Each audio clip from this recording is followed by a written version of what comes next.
আসসালামু আলাইকুম। কেমন আছেন সবাই? আশা করছি সবাই খুব ভালো আছেন। আলহামদুলিল্লাহ, আল্লাহর অশেষ রহমতে আমরাও খুব ভালো আছি। তো সকাল সকাল একদম সকালবেলা ভিডিওটা স্টার্ট করলাম। তো এইখানে সকালবেলা গাছ থেকে গাছে পানি দিব। তো আমার এই ছোট্ট মরিচ গাছটাতে কিন্তু অনেক মরিচ আসছে। তো মাশাআল্লাহ, মরিচগুলো কিন্তু অনেক ঝাল খেতে আর কি অনেক বড় হয়ে গেছে। তো এই পাশে কিন্তু যেই কয়েকটা গাছ লাগাইছি, তো গাছগুলোতে কিন্তু আমি পানি দিব। আর গাছে কিন্তু সকালবেলায় পানি দেই, আর সকালবেলা পানি উঠায় দিই যখন, আর বিকেলবেলা খুব কমই দেওয়া পড়ে, কিন্তু সকাল টাইমটাতে একটু বেশি দেওয়া পড়ে। তার এখানে যে গাছগুলো লাগাইছি আমি, ফুলের গাছগুলা অল্প পরিমাণে কিছু গাছ লাগাইছি। তো ফুলগুলো কিন্তু অনেক সুন্দর ফুটছে। তো সবটি গাছে কিন্তু আমার পানি দেওয়া হয়ে গেছে। তো এখানে যে গাছগুলো লাগাইছি দেখেন মাশাআল্লাহ অনেকগুলো ফুলে কিন্তু ফুটছে। তো এইখানে যে কি ফুল আমি সবগুলোর তো নাম জানি না, এটা মনে হয় যে লঙ্ঘন ফুল না কি রঙ্গন ফুল বলতে পারি না।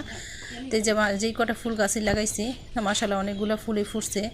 তো ওইখানে যে আমি একটা জবা গাছ, তারপরে একটা গাছ, গন্ধরাজ ফুলের গাছ লাগাইছিলাম, এই পাশে জায়গা ছিল না। তো ওই গাছগুলোতে সুন্দর মতন আমি পানি দিয়ে দিলাম। তো এইখানে দেখেন আরেকটা বিষয়, আমাদের এখানে একটা বিড়াল আছে আর কি, বিড়ালটা বাচ্চা ফুটাইছে। আজকে 3 দিন হয়ে গেছে বাচ্চাগুলো ফুটাইছে। তো এই বাচ্চাগুলো কিন্তু এইখানেই কিন্তু বিড়াল আসে আর কি। তো আর আমার ছেলেরা কি করছে, আবার এখানে একটা কাগজ বিছাই দিছে যাতে বিড়ালগুলোর ইয়া না লাগে, ঠান্ডা না লাগে। ওরা কিন্তু কাগজটা বিছাই দিছিল। তো সুন্দর মতন এখানে বিড়াল যখন আসে তখন ওদেরকে দুধ খাওয়ায় যায়, এখানে থাকে। তো জানি না কয়দিন এখানে থাকে, হয়তো আবার শুনছি বিলাই নাকি 7 দিন পর্যন্ত 7 করে এরকম যায়। তো নিয়েও যাইতে পারে, কিন্তু অনেক সুন্দর লাগলো বাচ্চাগুলো, এই জন্য আমি একটু ভিডিও করলাম। তো এইখানে আজকে একটু মিস্ত্রিরা আসছিল কাজ করার জন্য। তো ওরাও কিন্তু কাজ করতেছিল, আর আমি এখানে রান্না বান্না করতেছিলাম বাহিরে রান্না করতেছিলাম। আর প্রচুর পরিমাণে কিন্তু রোদ উঠছে আজকে। তো রোদ্রের মাঝে কিন্তু আমি রান্নাটা সেরে নিব। আর এত গরম মাথার উপরে, বললাম যে মাথার উপরে কোনো যদি মনে হয় যে যদি কোনো ছাতা থাকতো দৌড়তো তাহলে একটু ভালো লাগতো। তো আমি কিন্তু রান্নাটা বসাই দিয়ে কিন্তু তারপরে ওই পাশে আমি লাকড়ি দিয়ে চলে আসি যাতে আমার একটুখানি গরমটা কম লাগে। তো এখানে আমি আজকে গরুর মাংস রান্না করব আর খিচুড়ি রান্না করব। তো একটা বিষয় কি, এত পরিমাণ রোদ উঠছিল খিচুড়িটা যখন রান্না করছিলাম, আর যখন রান্নাটা শেষ হয়ে গেছে খাবো আর কি, খাওয়ার পর্ব, তখন কিন্তু একদম আকাশটা অনেক মেঘলা ছিল। তখন যে আমার কাছে অনেক ভালো লাগছিল, যে মনে করছিলাম যে এত গরমের মাঝে কীভাবে খিচুড়িটা খাবো। খিচুড়িটাতে একটু বৃষ্টির সময় খেতে বেশি ভালো লাগে, বৃষ্টির সময় বা বৃষ্টির দিনে। তো খিচুড়িটা যখন আমি রান্না করছিলাম তখন আমার একটু লাগছিল যে কীভাবে খাবো। তখন কিন্তু একটু বৃষ্টি ভাব ছিল, বা বৃষ্টিও হয়েছিল হালকা পাতলা, তখন একটু ভালো লাগছে। তো এইটা এখানে আমি মাংসটা বসাই দিব। আর মাংসটা বসাই দিয়ে কিন্তু আমি এখানে মশলাটা কিন্তু আগে কষাই নিচ্ছি। আর যে ধোঁয়া যে ছিল আর কি, যে এই ধোঁয়া সব আমার বাতাসে আমার চোখ মুখে কিন্তু আসতেছিল। তো আমি কিন্তু এখানে মাংসটা একদম ধুয়ে ভালো করে পরিষ্কার করে নিছি, একদম অনেকগুলো তোয়ান দিয়েছি, ধুয়ে একদম ভালো করে পরিষ্কার করে তারপরে করছি। আর এখানে আমি মশলাটা কিন্তু কষিয়ে নিলাম ভালো করে। তো এখানে যে আমি জালটা প্রথম অবস্থাতে কিন্তু আগুনটা ধরতেছে না তেমন, তো যাই হোক আগুনটা আমি ভালো করে ধরাইলাম, তারপরে কিন্তু এখানে মশলাটা কষাই নিলাম।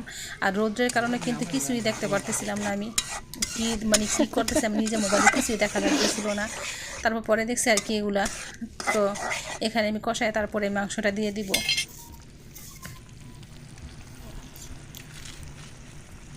এই জন্য একটু নিয়ে আর কমাই বাতাসটা দেখছো।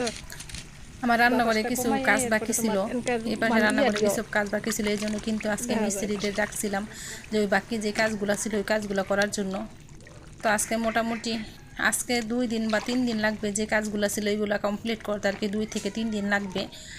তো যাই হোক, গতকালকে যে একটা ভিডিও দিছিলাম, ওইখানে কিন্তু আমি টয়লেটের বা বাথরুমের জন্য যে একটা দরজা দেখে আসছিলাম, ওই দরজাগুলো, তারপরে যেই ইয়াগুলো দেখে আসছিলাম সবগুলো কিন্তু আজকে নিয়ে আসছে, কারণ আজকে মিস্ত্রিরাও দরজাটা লাগাবে। তো এখানে কিন্তু আমি মাংসটা দিয়ে দিছি, মাংসটার সাথে কিন্তু আমি আলুটা পরে তারপরে আমি আলুটা দিয়েছি। আর এখানে একটা টমেটো আমি দিয়ে দিছি। তো দেখেন কি পরিমাণে বাতাস, এই বাতাসে সব যেন আমার চোখে মুখে সব আসতেছে এইরকম অবস্থা। তো আমি ভালো করে ডাইকা তারপর লাকড়ি বেশি করে দিয়া যে তারপরে আমি উঠে চলে যাবো, যাতে আস্তে আস্তে ভালো করে সুন্দর মতো কষবে আর কি। তো মাংসটা ভালো করে কষানোর মধ্যে সিদ্ধ হয়ে গেলে পরে কিন্তু আর তেমন ঝোলের মধ্যে সিদ্ধ লাগে না। আমি একদম ভালো করে কষিয়ে নিব, কষিয়ে তারপরে ঝোলটা দিয়ে দিব।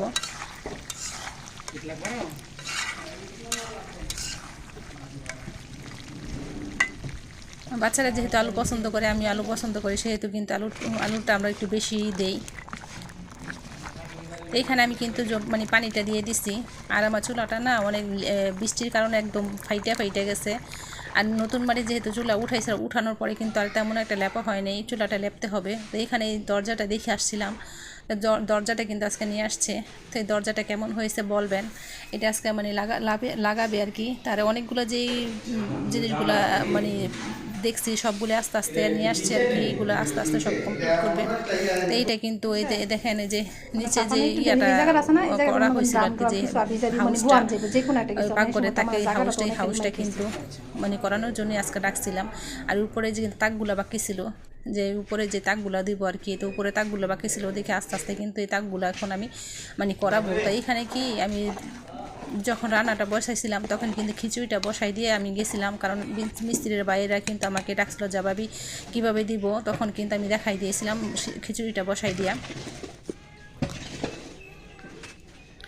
তো চুলাতে কিন্তু লাকড়ি দিয়ে আমি গেছিলাম যাতে আস্তে আস্তে সুন্দর মতো হয়। আর খিচুড়িটা যদি মানে বলকাইসা পড়ে তখন কিন্তু তেমন একটা লাকড়ির প্রয়োজন হয় না, আস্তে আস্তেই হয়।